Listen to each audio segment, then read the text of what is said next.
In this video, I'll explain what Mailchimp Transactional Email is and how it works. Transactional emails are automated one-to-one emails that are sent when a user performs a specific action.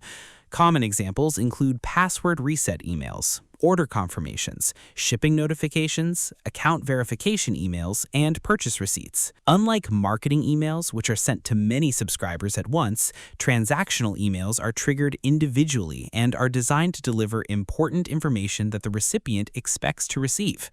Mailchimp offers this feature through Mailchimp Transactional, formerly known as Mandrill.